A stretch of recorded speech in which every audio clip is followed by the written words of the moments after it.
Hello friends, I am Megha Sharma. Friends, अभी आपके exam आने में लास्ट 4 मंथ बचे हैं। ये आपके एग्ज़ाम के सबसे ज़्यादा इम्पोर्टेंट मंथ्स हैं जो कि बहुत ज़्यादा रोल प्ले करेंगे। इसमें आप बहुत कुछ चेंज करोगे, अपनी एक्यूरेसी बढ़ाओगे, अपने और जो कॉन्सेप्ट वीक है उसे स्ट्रॉन्ग करोगे, स्पीड बढ़ाओगे, बहुत कुछ करोगे। इनमें अगर आपने ये मंथ अभी बचे हुए इनको बहुत अच्छे से यूटिलाइज़ किया तो आपको सिलेक्शन लेने से कोई नहीं रोक सकता। लेकिन प्लीज़ इन मंथ्स में जो मैं बता रही हूँ उनको ध्यान से सुनना। अगर ये नहीं सुना तो आप सच में अपना सिलेक्शन खो दोगे।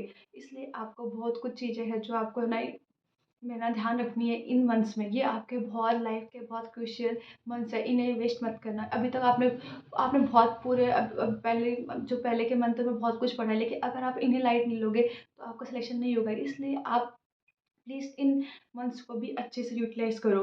सबसे पहले तो है कि ना एक बहुत ज़्यादा डिस्ट्रैक्शन आता है कि हाँ, आपके रिश्तेदार, फैमिली मेंबर्स, दोस्त ये सब बोलेंगे हाँ, अब तो एग्ज़ाम आने वाला है, अब तो तू क्लियर कर ही लेगा, इतने ड्रॉप देती है, 2-3 इतने ड्रॉप दे दिया, अब तो तेरा क्लियर हो ही जाना चाहिए। ये तरीके का ये ना सिम्पैथी नहीं, ये टोंट होता है जो आपको ये देते हैं।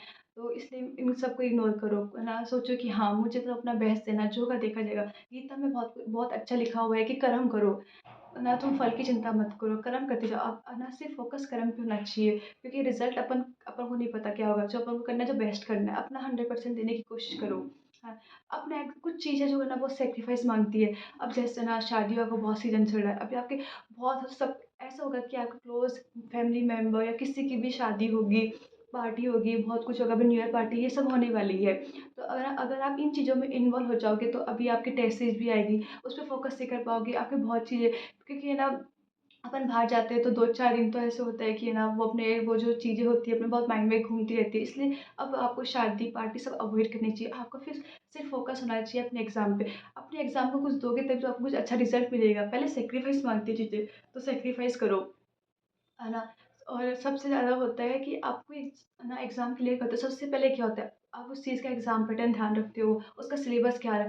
अपन को पता है कि अपन ने 4-5 साल से देख रहे हैं कि ना स्पेशली 2020 से तो ऐसे ही देख रहे हैं कि एनसीईआरटी से भी बिल्कुल बाहर नहीं आता, पूरा पेपर एनसीईआरटी से आता है क्या, है ना? लेकिन फिर भी अपन अगर बहुत डीप पढ़ रहे हैं, बहुत आगे पढ़ रहे हैं, एनसीईआरटी को बार-बार रिवाइज़ नहीं कर रहे और statement wise question, assertion reason question NCERT से उठ के आ रहे हैं, तब अपन नहीं कर पा रहे तो अपनी डीप नॉलेज का क्या फ़ायदा? पहले अपन को सिलेक्शन लेना है, डीप तो आप बाद में पढ़ लेना। आपके पास 5.5 साल होंगे तो आप बहुत कॉन्सेप्ट क्लियर करें, लेकिन पहले उस सीट को तो लो। उस सीट को लेने के लिए आपको एनसीईआरटी पढ़नी पड़ेगी। एनसीईआरटी, बाइबल, गीता सभी है अपनी, तो आप उसको पढ़ो, उस बार-बार पढ़ो उसके, क्योंकि एनसीईआरटी में बहुत कुछ चीज़ ऐसे जो एक बार में समझ नहीं आते, बार-बार पढ़ते तो फिर अपन रिलेट करते हैं। ये हमेशा होता है कि अपन हर बार एनसीईआरटी पढ़ते हैं तो हर बार कुछ नई से नई चीज़ मिलती है। इसलिए मेरे अकॉर्डिंग एनसीईआरटी के इन test question, exercise question, NCERT की रीडिंग सब करो। समरी भी पढ़ो, उसके ना जो यूनिट से पहले जो इंट्रोडक्शन होता है बायो में वो सब पढ़ो। अभी आप डीप कौन आप और ना एक्स्ट्रा मटेरियल मत पढ़ो, एनसीईआरटी पढ़ो।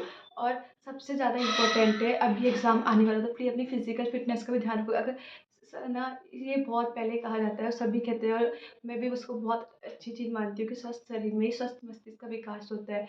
तो आप पहले अपनी फिजिकल फिटनेस का ध्यान रखो, जंक फूड अवॉइड करो, हेल्दी हेल्दी चीज़ें खाओ, प्रॉपर स्लीप साइकिल रखो। कम से कम 8 घंटे तो सो और 8 घंटे सोने के बाद भी आप बहुत कुछ अच्छा कर सकते हो। बस आप अपने अपने जो बाद का टाइम है उसको अच्छे से यूटिलाइज़ करो। ऐसा नहीं कि वेस्ट करो फिर रात को जग रहे हो, इससे कुछ नहीं। आपकी हेल्थ इश्यू होने से हेल्थ इश्यू हो जाएगा तो बिल्कुल अच्छे से पढ़ाई नहीं होती। मेरे साथ हुआ था, मैं लास्ट टाइम बीमार पड़ गई थी, इतनी एफिशिएंसी से नहीं कर पाती थी। मेरे को हेडेक होता था बहुत ज़्यादा, फिर टैबलेट्स लेती तो नींद आती थी, वो एफिशिएंसी नहीं रहती थी फॉर ऐसे जो अपन एक है ना बिल्कुल फिट होके कर सकते हैं। अब आते हैं सबसे मोस्ट कॉमन प्रॉब्लम होती है टेस्ट को कैसे एनालिसिस करें। टेस्ट देने के 3-4 घंटे बाद आप टेस्ट को एनालिसिस करो। सेक्शन ए में जो क्वेश्चन है उसको अटेम्प्ट करो।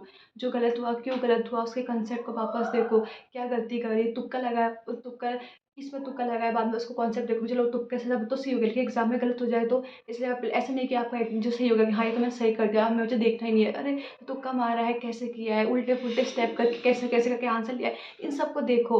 और है ना, हाँ, सेक्शन बी में 15 क्वेश्चन आते हैं, तो आपने सेक्शन बी में से चलो आपके 10 क्वेश्चन आपको पूरे आ गए, 5 नहीं, उनमें से जो 5 हैं उनको भी करो, क्योंकि अब सेक्शन बी में सपोज नेक्स्ट पेपर या आपके मेन नीट के पेपर में वो सेक्शन ए में आ गया तो आपको कितना होगा कि आपने पेपर दिया हुआ है, वो क्वेश्चन आपके देखे हुए थे लेकिन आपने सॉल्व नहीं किया क्योंकि सेक्शन बी में आया था पहले, लेकिन आप सारे क्वेश्चन करो। हाँ, ये बहुत दिक्कत देता है कि जब खुद को एनालिसिस करना बहुत मुश्किल होता है कि हाँ मैं तो कोई इंसान कैसे मानेगा कि हाँ, ये तो मेरी गलती थी। खुद को गलत मानना बहुत मुश्किल होता है, लेकिन आपको ये करना पड़ेगा। आप अच्छे से करो, एक नोटबुक लिखो, उसमें मिस्टेक लिखो, हाँ, मैंने क्या-क्या गलती करी, फिर नेक्स्ट पेपर देने के से पहले 10 मिनट उसको पढ़ के जाओ। और मैं बार-बार कहती हूँ कि फ़ॉर्मूला नो वो खुद की बनाओ, खुद की केमिस्ट्री में खुद की नोटबुक बनाओ फ़ॉर्मूला की, फिज़िक्स में बनाओ और उसको बार-बार फिर एग्ज़ाम से रिवाइज़ करके जाओ तो आपका बहुत अच्छा होगा। जैसे एनसीईआरटी होते हैं ना, तो ना ऐसे करो जैसे आप फ्री टाइम होता है 10-15 मिनट में ना जिससे आप रिवाइज़ कर सको। जैसे एक काम करो है ना, बायो पढ़ ली तो बायो के एनसीईआरटी मैप है, जैसे मैं तो आकाश की यूज़ करती थी। उनको है ना बार-बार रिवाइज़ करो, वो आपके 10 मिनट में ना बहुत चीज़ें रिवाइज़ करा देते हैं। तो इससे छोटी-छोटी चीज़ें होती हैं ना, तो अपने माइंड में जल्दी-जल्दी है ना अपन को याद हो जाती है। इसलिए आप है ना माइंड मैप भी बहुत यूज़ करो। जैसे आप फ्री बैठे हो, आपका मन नहीं है, 10 मिनट चलो आपने वो देख लिया, तो आपका एक कॉन्सेप्ट ना बहुत अच्छे से बिल्ड हो जाता है। मेरे को ना जैसे आपके लास्ट है, जब आपके एग्ज़ाम आएँगे तो लास्ट 7 डेज़ में आपको ऐसी चीज़ें काम आएँगी जो जल्दी-जल्दी रिवाइज़, क्योंकि पूरा सिलेबस तो आप रिवाइज़ नहीं कर पाओगे। तो आप फॉर्मूला शीट है ना, एनसीईआरटी माइंड मैप ये सब यूज़ करो। अब जो कुछ चीज़ ऐसी होती है जो अपन को ना बार-बार देखने पर ही लर्न होती है। जैसे है ना केमिस्ट्री में सीरीज़ वगैरह हो गई और बायो में है ना मॉर्फोलॉजी, सबके एग्जाम्पल, जैसे एनिमल किडनैपिंग के एग्जाम्पल हो गए। तो आप एक दिन लेके बैठो, चलो आज से पूरा याद कर दो, कभी याद नहीं होगा। एक मैं तो चलती थी, एक पेज में लिख लेती थी, जहाँ अपनी स्टडी टेबल थी वहाँ लगाती थी, फिर ऐसे करती थी डेली उनको ना बस देखती थी, कुछ नहीं करती थी, डेली देखती थी। तो लास्ट तक मुझे है ना ऐसा हो गया कि मुझे अच्छे से लर्न हो गया, मुझे ऐसे टाइम देना नहीं पड़ा। डेली देखती थी, मुझे और एग्जाम में फिर मैं कॉन्फिडेंटली उसको टिक करके आती थी। तो आपको ये सब चीज़ें फॉलो करनी है। और जो है ना जो कंसेप्ट नहीं है उसको अभी क्लियर कर लो। 3 चीज़ मेंटर, पहले कंसेप्ट क्लियर करो, फिर एक्यूरेसी पे स्पीड। ऐसे नहीं कि आपको कंसेप्ट क्लियर नहीं है, बस आप टेस्ट देने में लग रहे हो, अब स्पीड बढ़ा लो। अरे!